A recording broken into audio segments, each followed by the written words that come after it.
Bonjour, ici Dean Brisson. Aujourd'hui, je reçois Guillaume Richard, le nouveau directeur général de Moisson-Laurentides. Bonjour, Monsieur Richard. Bonjour, Dean. Enchanté de vous rencontrer. Puis-je vous tutoyer, Richard? Tout à fait. Oui. Qui est Guillaume Richard? Dès le début de ma vie, là, Oui, part... oui, disons, oui, jeune. Là. D'où je viens? Moi, je Oui. viens d'un petit village qui s'appelle Sainte-Marie-Salomé. Donc, c'est dans le comté, pas loin de Saint-Jacques-de-Montcalm. C'était les terres acadiennes, donc, qui avaient été données après la déportation. Fait que nous, on est revenus comme ça de la famille de mon père, les Richard. Puis du côté de ma mère, elle vient de Bonaventure, en Gaspésie. Fait que j'ai comme les deux pôles. Puis mes parents, c'est deux intellectuels. Mon père a 85 ans aujourd'hui. Mon père a une maîtrise en orthopédagogie. Donc, c'est quelqu'un qui s'est intéressé très rapidement à l'humain dans sa carrière. Puis ma mère est physiothérapeute aussi. Puis ma mère était une des premières femmes de la Gaspésie à être allée à l'université. Donc, vous voyez que chez nous, il y avait une espèce de curiosité qui s'était installée. Ben oui. Mais mes parents étaient vraiment curieux de l'humain. Donc, ils nous ont transmis ça à nous, les enfants. On est tous dans le social chez nous, toute la gang. Ton père travaillait avec Les personnes qui ont une déficience intellectuelle. OK. Fait qu'il il a travaillé à Montréal, surtout principalement à Montréal. Puis il a été aussi responsable d'établissement, comme directeur d'école aussi, pour le tournesol dans la Pointe-aux-Trembles. Wow. Il a fait ça des années de temps, mais toute sa carrière. Alors, tu as été proche des handicapés, tu as sensibilisé à ça. C'est touchant, ça. C'est un peu... C'est pas évident. C'est pas tout le monde. Les handicapés, quand on est plus jeune, on a un peu peur de ça. Bien, c'était même plus... même mon père, pour la commission scolaire dans laquelle il travaillait, est le premier qui a intégré une personne comme déficience intellectuelle dans une classe régulière. Oh, nice. Fait que déjà, il y avait... Puis je me souviens que parfois, on avait des gens qui venaient en répit, des enfants qui avaient trisomiques qui venaient en répit chez moi. Fait que moi, je les ai côtoyés. Proche, j'avais vraiment. 7-8 ans, puis déjà, j'étais en contact avec eux. Tu n'as jamais eu de peur de ça? C'est non, peut-être pas le bon mot, là, mais être intimidé, disons, par ça. Pas du tout. Wow. Puis en même temps, bon, je viens de la région, on n'est pas loin de Joliette. Donc, Joliette, c'est aussi la musique classique, c'est la culture. Donc, très jeune aussi, on a été initié à la musique classique. Moi, je suis guitariste classique. Donc, j'ai commencé la guitare classique, j'avais 9 ans. Wow. Puis, tranquillement, j'ai fait les concours les concours du Canada. Puis, j'ai fait le conservatoire à Trois-Rivières aussi jusqu'à 15 ans en pré-professionnel. Wow. Bien, félicitations pour ça. Bien, merci. Donc, là, c'est comme une mission personnelle, c'est comme une passion d'être dans les gens, d'aider les gens. Ça commence jeune, c'est inspiré par les je vais aller parents, plus loin que ça. Quand j'avais 13 ans, on a adopté... J'ai un frère qui est trisomique, qu'on a adopté, nous, comme famille. On a fait un choix familial d'adopter mon frère. Puis, éventuellement, des années après... j'ai une sœur qui est arrivée trisomique aussi. Fait que j'ai un frère et une sœur trisomique qu'on a adopté, nous, dans la famille. Fait que c'est... Alors, ça se perpétue encore aujourd'hui, là. Fait que tu as vraiment ça dans toi, là. C'est d'aider, puis d'être sensible, puis c'est comme... Est-ce qu'on pourrait dire que c'est comme une passion? Ou... Ben oui, je vous dirais... Tu sais, souvent, les gens nous disent « Ah, c'est fantastique ce que vous faites comme famille. Mais je dis, il y a des familles de garagistes. Oui. Et nous, c'est un peu la même chose, dans le sens que c'est aussi naturel pour nous de faire ça que pour d'autres d'être garagistes ou des familles de musiciens ou des familles de... Peu importe, là, mais nous, c'est comme quelque chose qui... moi, je vois plus ça comme quelque chose d'extraordinaire. Je vois ça comme quelque chose qui fait partie de ma vie, qui fait partie de ce que j'aime faire. Incroyable. Fait qu'au secondaire, là, tu dis, moi, je vais aller plus tard travailler dans ça ou t'es pas... Secondaire, je suis plus... je me cherche plus. OK. Fait que là, j'ai arrêté la musique classique. Là, je me suis cherché pas mal. Puis, je suis arrivé à Montréal à 17 ans. Puis, j'ai joint une troupe qui s'appelait l'Auguste Théâtre. Puis, comme guitariste, je suis arrivé comme guitariste de la troupe. C'est une troupe de théâtre. Puis, on a fait une tournée. C'était du théâtre social. Puis, on a fait des tournées dans des prisons, dans des centres pour personnes âgées. Fait que là, ça a été comme mon volet artistique, mais toujours avec cette mission sociale-là, qui est toujours derrière à peu près tout ce que je fais. Jusqu'au jour où à 20 ans, je suis allé travailler pour le siège social d'une banque, je ne la nommerai pas.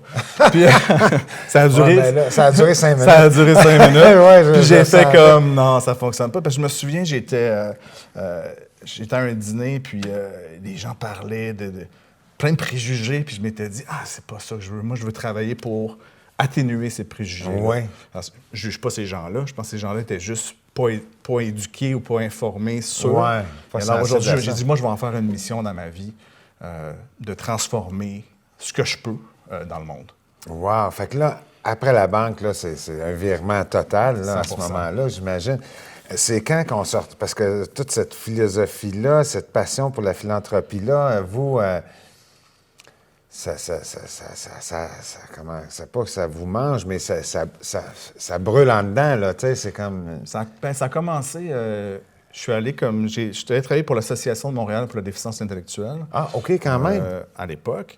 Puis, je suis arrivé comme directeur du financement. Et là, on m'a donné en charge de m'occuper de la soirée théâtre Janine Dusteau. Fait que j'ai travaillé avec... il y avait Mme Dusteau était vivante à l'époque. Là, ça a été mes premières armes en philanthropie à gérer un événement majeur comme celui-là, qui existe encore aujourd'hui. Ah oui, hein? Oui, tout à fait. Puis, on a amassé à peu près 100 000 par année, ce qui était quand même bien. Puis après ça, j'ai commencé, à travers l'association, à développer un petit peu mon approche philanthropique, dans le fond. Oui, parce que là, après ça, vous vous retrouvez à la direction du développement des affaires et de la philanthropie au Théâtre Gilles Vigneault. Parce que ça, c'est mon dernier emploi, là. Ça, c'est plus tard. Oui, parce que j'ai eu l'Arche entre les deux. Je sais pas si vous connaissez l'Arche. L'Arche, c'est un ONG. C'est une des plus grandes organisations de déficience intellectuelle au monde. C'est dans 42 pays. Alors moi, j'ai été directeur national des opérations pour le bureau canadien de l'Arche pendant 10 ans. C'est ça que j'ai vu ici. Puis après, j'ai été directeur de la fondation aussi pendant 3 ans, la fondation qui était à Toronto. Là, j'ai vécu vraiment je dirais que je me suis épanoui au maximum comme spécialiste en recherche en philanthropie. J'ai vu des rencontres extraordinaires avec des gens. Je me souviens d'un donateur. Puis c'est là que j'ai compris que la philanthropie, c'est pas si technique que ça. La philanthropie, c'est une capacité d'être authentique puis d'entrer en contact avec les gens. C'est ça, la philanthropie. Pour que les gens ressentent vraiment ce qu'on... C'est l'humain. C'est une rencontre humaine.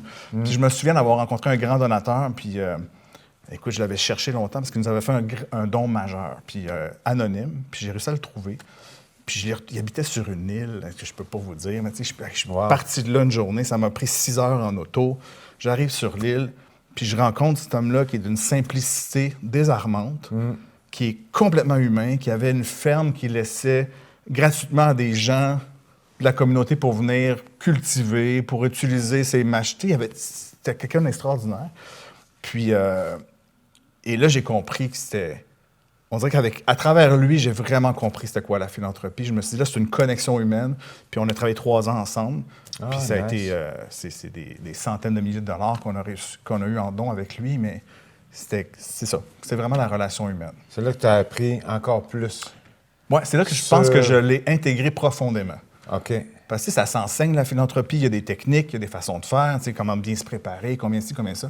Mais il y a quelque chose de profond qui s'installe en philanthropie qui se vit. Que ce monsieur-là t'a transmis. Oui, moi, c'est là que j'ai vraiment comme compris vraiment plus profondément ce que je faisais. Ouais. Fait qu'après ça, tu te retrouves au théâtre. Bien, j'ai un petit passage. J'ai un passage de 2 ans pour la Fondation des Teamsters, le syndicat. Oui. Ouais, j'ai été directeur national de leur fondation. De leur fondation, qui, eux, ils font quoi? Ils donnent de l'argent? Oui, dans le fond, c'est les membres et tout ça qui contribuent. Puis c'est vraiment pour permettre aux membres d'avoir une contribution sociale. Fait que sur leur paye, ils disent, moi, je donne 10 piastres par semaine. Non, mais c'est des dons. Ils vont participer à des golfs. On organisait des golfs, des levées de fonds. Fait que ça, j'ai passé par là. Puis ça, j'étais comme le premier directeur général de cette fondation-là. Fait que l'idée, c'était d'installer ça. Puis là, le théâtre est arrivé. Il y a eu le décès de ma mère. Fait que je me suis remis en question un petit peu. J'ai dit, qu'est-ce que je veux faire? Je veux aller où? Oui, ça fait ça, perdre sa mère.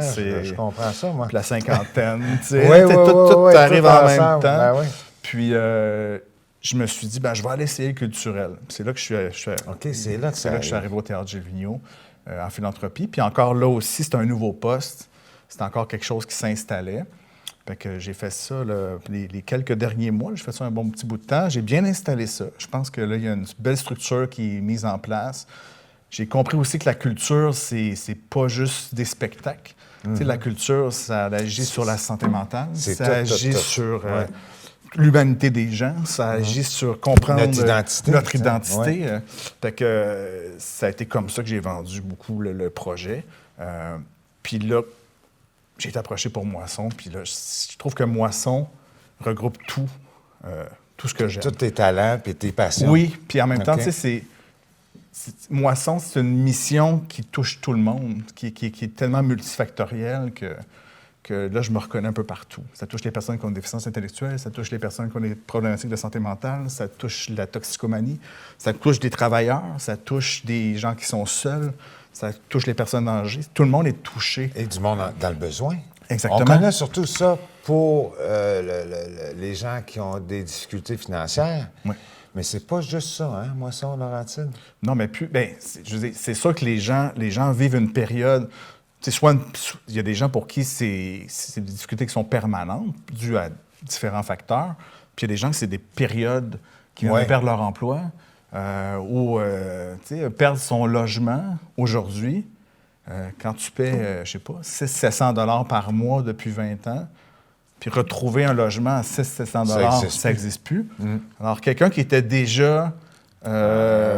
qui gérait bien ses choses, mais de façon plus difficile, bien, aujourd'hui, ça devient... Il faut que tu fasses des choix. Alors, tu dis, il faut que je me loge, il faut que je me nourrisse, Et voilà. Donc, souvent, les gens, c'est des situations plus compliquées comme ça aussi qui les amènent chez nous. Puis tu sens que tu vas être capable, là, parce que tu as une sensibilité quand même assez importante là, pour les gens dans le besoin. Tu sens que tu vas être capable de faire face à toutes ces tu sais, comme c'est un peu... Il y a des tristesses là-dedans, il y a du drame, là. C'est pas évident. Moi, je suis une personne très sensible. Je suis pas sûr que je serais capable, tu sais, de... deux choses. J'arriverais chez nous le soir, je pleurerais, tu sais, je veux dire... C'est sûr qu'on est touché. Vraiment, j'ai une équipe. L'équipe est assez extraordinaire. Là. Tu sais, je suis arrivé avec une équipe des gens qui sont ultra compétents, ultra sensibles. Moi, j'ai été fasciné de voir à quel point chaque membre de l'équipe parlait de la mission de façon passionnée. C'est d'une richesse pour quelqu'un qui arrive à une direction générale d'être entouré de gens comme ça, humains qui comprennent ce qu'on a à faire, puis qui, en plus, qui ont les compétences, en plus, qui sont capables de gérer un entrepôt, en plus, qui sont capables de faire du développement. Fait que, tu sais, je me sens vraiment appuyé. Okay. Tu sais, moi, je dis toujours, un directeur général ou une directrice générale, on gère des talents. Oui. Tu sais, je les ai pas tous les talents. Là. Je les regarde aller des fois, puis tu sais, puis j'ai les plus jeunes que je fais comme, c'est plus moi là, qui est rendu top techno. Puis là, c'est fait, j'ai passé. Là, tu sais. Mais tu sais, je me dis, mon travail, c'est de gérer ces talents-là, c'est de s'assurer qu'ils s'épanouissent dans ce qu'ils font. Puis si mon équipe est heureuse, si mon équipe est épanouie, si mon équipe comprend ce qu'elle fait, ce qui est exactement ce qui se passe actuellement, c'est les gens qui viennent chercher nos services qui vont en bénéficier. Donc, il faut que je prenne soin de mon équipe si je veux que les gens reçoivent des bons services. C'est une chaîne. C'est une chaîne. Puis une autre chose qui m'a fasciné chez Moisson, c'est cette espèce de chaîne de solidarité-là qui... Tu peux être la personne la plus fortunée, puis tu peux avoir la personne la moins fortunée, mais dans cette chaîne-là, il y a une connexion entre les deux, il y a une solidarité qui s'est installée, il y a quelque chose qui s'installe. Tu sais. Ça, je trouve ça vraiment beau aussi, chez Moisson. Moisson Laurentide, parce que j'ai déjà participé à des levées de fonds pour Moisson Montréal à l'époque, puis on donnait des tableaux aussi, puis ils faisaient un encan, puis mon tableau que j'avais fait pour ça avait été vendu super cher. Pour vrai? Puis j'étais toute fière de ça. Faites-vous encore? Oui, un petit peu encore, oui. Ça m'intéresse. Mais Moisson Laurentide font des levées de fonds annuelles, j'imagine. Puis là, j'ai vu que c'est quand même 3000 personnes qui gravitent autour de Moisson Laurentide, là, comme bénévoles. Les bénévoles? Ben oui, juste... C'est du monde à la messe. C'est vraiment beaucoup, là. C'est une gestion... c'est quelque chose. Gérer des bénévoles, il faut en prendre soin aussi. Il faut des gens qui soient drôlement connectés aussi sur la mission pour en prendre soin de ces gens-là. Mais on a des bénévoles extraordinaires. On a des bénévoles qui reviennent à chaque semaine. On a des bénévoles, mais aussi on a la guignolée. Ça, c'est gigantesque. Et là, le 4 décembre, c'est la grande guignolée des médias. Et là, nous, on est dans 100 points. C'est ça, c'est immense. À travers la Laurentide, les Laurentides, puis la MRC des Moulins. Oui. C'est à peu près 2000 bénévoles qui vont être actifs cette journée-là. Alors moi, j'étais impressionné parce que je suis arrivé, Puis mon équipe est jeune, mais ils sont solides, ça n'a pas de sens. Puis je me disais, c'est une gestion d'opération et de incroyable, ça, logistique qui c'est est quelque chose, incroyable. ça. Ouais. Et ils gèrent ça de façon... je suis en pleine confiance que ça va être fantastique. Mais tu sais, c'est tous les détails. Les gens ne voient pas, là, mais derrière cet événement-là, il y a une logistique qui est incroyable. Et là, on ramasse beaucoup d'argent, j'imagine, le 4 décembre. On parle de combien à peu près? Plus d'un demi-million. Un demi-million sur notre territoire des Laurentides et des Moulins. Oui. Mais c'est beaucoup. C'est beaucoup. Tout en petit change, puis en change. On 5 a une machine piastres. tape aussi. On peut taper de la voiture, sur le coin de la rue. Vous pouvě faire des dons en denrées dans plein de points de chute. Les gens organisent des événements de leur côté. On a le buffet, ça ne s'appelle plus le buffet, mais le buffet des continents à Saint-Jérôme, exemple, lundi, on a un événement où là, on va amasser des denrées. Il y a plein de choses puis d'initiatives comme ça qui se déroulent un peu partout. Ça s'en va tout à l'entrepôt.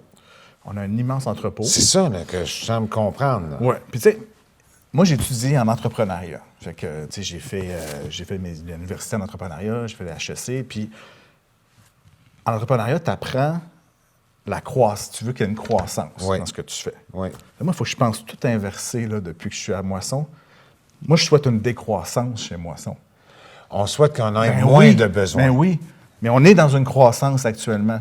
Puis, tu sais, notre rôle à nous, c'est pas c'est pas de juger d'où ça vient. Tout ça, notre rôle à nous, c'est de mettre en place les choses pour soutenir le mieux possible les gens qui sont dans le besoin actuellement. C'est ça qu'on essaie de faire. Le mécanisme. Le mécanisme, puis mais tu sais, est-ce que nos entrepôts vont peut-être pas suffire éventuellement parce que... Alors, on va se retrouver... On reçoit trop de stock. Bien, pas trop de stock, il y a peut-être trop de demandes aussi. Trop de demandes, On n'est pas capable de répondre à toutes ces demandes-là. Ça doit être dur sur oui, il y a des choix, il y a des choix à faire. Fait que nous, tu sais, on travaille vraiment fort pour être capable de soutenir au maximum tout ce qu'on peut soutenir. Mais ça reste qu'il y a une pression sur le réseau des banques alimentaires actuellement au Québec, oui, à cause justement de cette croissance-là. Dans la région des Laurentides, c'est 30 500 ménages par mois qui utilisent nos services. Ça représente un peu plus de 50 000 personnes. 30 000 ménages. On était à 25 000 il y a un an. OK, ça a augmenté oui, beaucoup. C'est une immense progression. Fait que nous, il faut qu'on soit là, il faut qu'on soit créatif. On a des partenaires extraordinaires. Le milieu corporatif est fantastique. Ils nous soutiennent vraiment de toutes les épiceries. On a des gens, des individus, des donateurs. Puis, tu sais, on a fait un calcul. Là, pour chaque dollar que quelqu'un donne, alors, je fais un dollar à Moisson-Laurentide, c'est 12 $ en denrées qui vont être distribués. Oh, quand même. Fait qu'il y a quand même une multiplication du don. Fait que c'est ça. Fait qu'on on est chanceux. On a des donateurs, on a des bénévoles, on a des partenaires corporatifs, on a des institutions, Parce que là, on prend ce dollar-là. Est-ce qu'on achète des denrées? Bien, nous, on en reçoit. On paye les opérations, évidemment, la comptabilité, tous les frais courants, le local, les camions, les déplacements, l'essence. Il faut venir visiter Moisson-Laurentide pour comprendre l'ampleur de ce que c'est. Là, c'est quoi? C'est des tablettes là, remplies de stock. C'est des tablettes avec des lifts. Des cannes, des pâtes. Un immense réfrigérateur. Tu sais, moi, je suis arrivé la première fois, là, puis j'ai fait comme OK. Ah, tu sais, tabarouette. Puis je me souviens, j'ai fait... ça faisait peut-être 2 jours que j'étais là, puis il y a des donateurs qui sont venus nous porter un chèque pour nous remercier. Puis j'ai dit, je vais faire la tournée avec vous. Fait que il y a une de nos employés, Malika, qui était en charge de tout l'entrepôt. Peux-tu nous faire le tour de tout ça? Et même moi, j'étais avec eux, on se regardait, puis on était comme, mais mon Dieu, ça n'a pas de sens. Ça n'a pas de sens. C'est une opération gigantesque. C'est gigantesque. Oui. Fait que, dans le fond, on doit payer ces opérations-là, mais aussi, on doit aussi acheter des denrées des fois. On achète, oui? Oui, on reçoit aussi des dons pour acheter des denrées. On a aussi des dons de fournisseurs qui nous donnent OK, du stock. Oui, beaucoup de stock. C'est quelque chose, c'est incroyable. Oui. On pense pas que c'est si gros que ça, hein, Moisson-Laurentide. On a l'impression que c'est juste ici, à Huberdeau, disons, il y a 10, 12 ménages qui vont en profiter, mais c'est sûr que nous, on ne soutient pas directement les individus. Nous, c'est à travers les organismes. D'autres organismes. Il y a beaucoup d'organismes. 125 organismes qu'on soutient. Qui, eux, vont faire le tour dans leur patelin, si on veut. Qui, eux, vont avoir leur propre réseau de distribution, qui vont avoir une cuisine collective, ou qui vont avoir, il y a beaucoup de beaux projets aussi qui naissent, là. Les gens s'organisent aussi avec les cuisines collectives, c'est super intéressant. Il y a quelque chose de très communautaire, des gens qui se prennent en main. De plus en plus à la mode. De plus en plus, puis il y en a de plus en plus. Ça, c'est très brillant, ça, moi, je pense. Ouais. Ça donne l'opportunité de d'abord sortir de chez eux, sortir de l'isolement, aller cuisiner avec du monde, jaser, repartir avec des petits pots que tu peux geler à la maison, puis ça coûte moins cher. Puis nous, on a notre propre cuisine aussi. Oui, de transformation. Il y a de la transformation. Avec des bénévoles qui viennent à chaque jour. Cuisiner avec nous. On a un partenaire avec Otis Laurentide. On a des jeunes qui viennent cuisiner avec nous aussi. Mais c'est de toute beauté, c'est fantastique. Pour ça, je vous dis, c'est l'humain partout. C'est ça qui est beau. Grandeur nature. Grandeur nature. C'est wow. Puis des gens, c'est ça. Puis je mangerais tout ce qui se fait là. Je les vois, c'est tellement... Ils préparaient des sauces tomates, ça sent bon, tu rentres, tu sais. Fait que ça, c'est à même l'entrepôt. Bien, il y a l'entrepôt, puis on a la cuisine. Une cuisine gigantesque, là, j'imagine. Des fois, on reçoit une commande, je ne sais pas, on va recevoir de la viande hachée. Oui, là, il faut la congeler, il faut la mettre en sac, puis en même temps, il faut cuisiner. Fait que c'est vraiment tout ça. Wow, quel beau défi. Oui, c'est un immense défi. Un immense défi, un nouveau défi pour toi, là, c'est sûr. Puis un défi passionnant, puis un défi qui me connecte tous les jours. Tu sais, ça a humanisé ma façon de regarder quand je mange. Ça a changé mon regard. C'est niaiseux, hein? Ouais. Mais je ne vais plus au restaurant de la même façon. Je ne vois plus les choses de la même façon. Je vois tout ce qui se passe, toutes les gens qui n'en ont pas. C'est quelque chose qui m'habite beaucoup aujourd'hui. Je trouve ça touchant. C'est inquiétant même. C'est très inquiétant. Le prix des loyers, la bouffe qui est rendue cher. Tu vas acheter, c'est comme avant, tu avais ça de viande, là, tu as ça pour le même prix. Je ne sais pas où est-ce qu'on s'en va avec ça. Écoute, nous, on est là pour... on est un pôle, nous, au niveau de la sécurité alimentaire là, dans la région. Mais on va être là, on va essayer le mieux possible, nous, c'est de répondre aux besoins des gens. Puis en espérant qu'éventuellement, que ces besoins-là diminuent, parce que les gens vont trouver...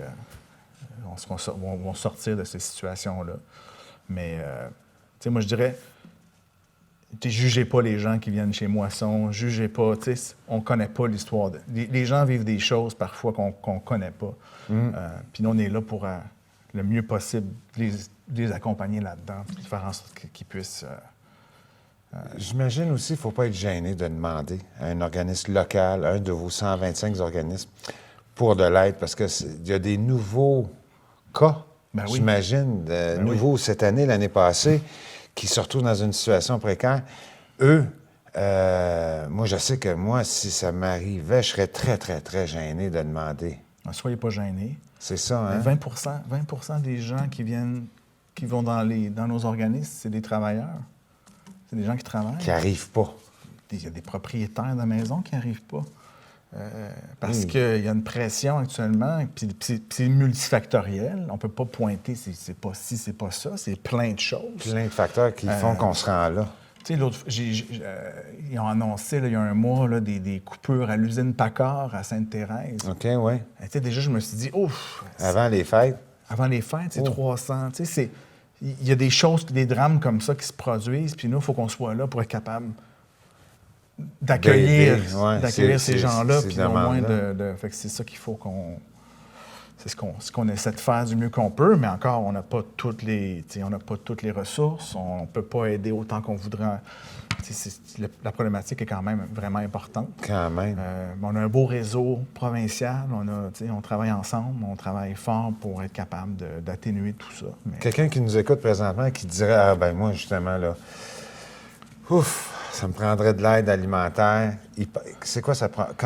Comment il fait ça? Il passe par où? Il appelle où? Il peut regarder autour de lui des organisations qui sont en place. Il pourrait aller au CLSC, demander, il y a toutes sortes de ressources. Oui, le CLSC. De demander, d'être dirigé vers une ressource. Puis au pire, appelez-nous, on va vous guider là-dedans. Ça prend du courage.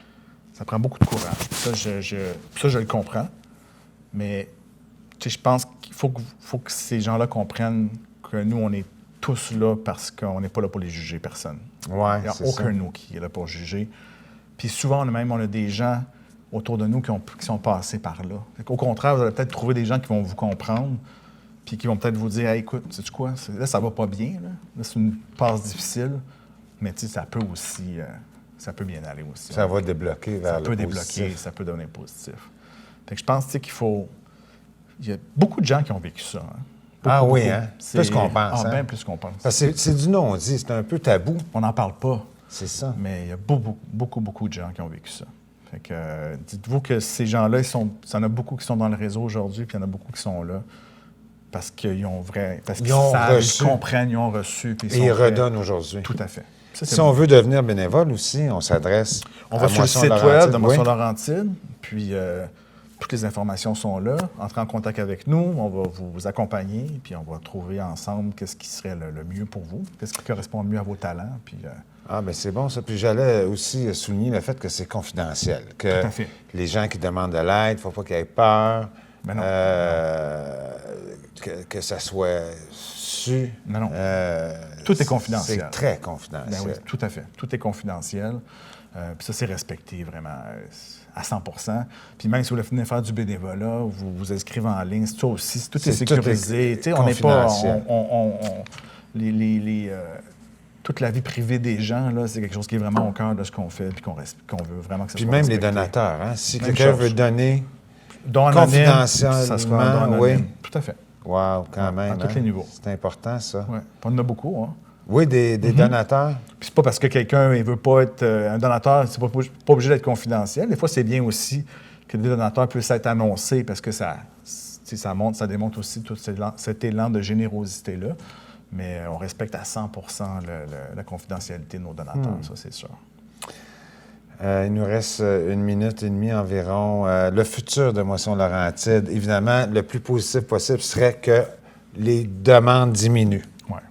comme vous disiez avant. Mais dans l'immédiat, qu'est-ce qui attend Moisson Laurentide? Tu sais? Je dirais que dans l'immédiat, là, c'est poursuivre ce qu'on fait, obtenir, tu sais, tout cet élan de générosité-là autour de nous, que ça continue à croître à la mesure que les besoins grandissent. Parce Grandissent, oui, c'est ça. Notre responsabilité, c'est de répondre à ces besoins-là. Puis ce serait ça. Ce serait de poursuivre cette espèce d'élan de solidarité-là. Moi qui m'éblouis depuis que je suis à Moisson. J'ai quand même passé quelques journées avant de commencer Avant officiellement. de commencer, parce que là, c'est Puis, nouveau pour oui, vous. j'ai là. commencé lundi. Félicitations. Merci. Vraiment, bravo Ouais. à vous. Là. C'est vraiment Merci. un défi. On pourrait dire que c'est un défi. Hein? C'est un défi à hauteur humaine. C'est ce Oui, que hein? je dirais ça. Puis je suis prête. Ah oui, bien, félicitations, Merci à M. Guillaume Richard. Merci d'avoir Merci beaucoup. accepté de nous parler. Puis fait je plaisir. pense qu'on devrait aller visiter ça, cet entrepôt-là. Moi, j'aimerais là. ça vous accueillir. Faire un autre petit 30 à fait. minutes avec vous. Là, Oui, puis, avec grand plaisir. Ça va me faire plaisir aussi. Merci. Merci, puis joyeux temps des fêtes Vous aussi. à tous vos usagers, à tous les bénévoles. Puis merci à vous d'avoir accepté notre invitation. Merci. Merci à vous d'être avec nous. On se revoit bientôt pour d'autres reportages et entrevues extraordinaires. Rencontrer des gens extraordinaires comme Guillaume Richard. Allez sur tvcl.ca pour en connaître plus. À bientôt.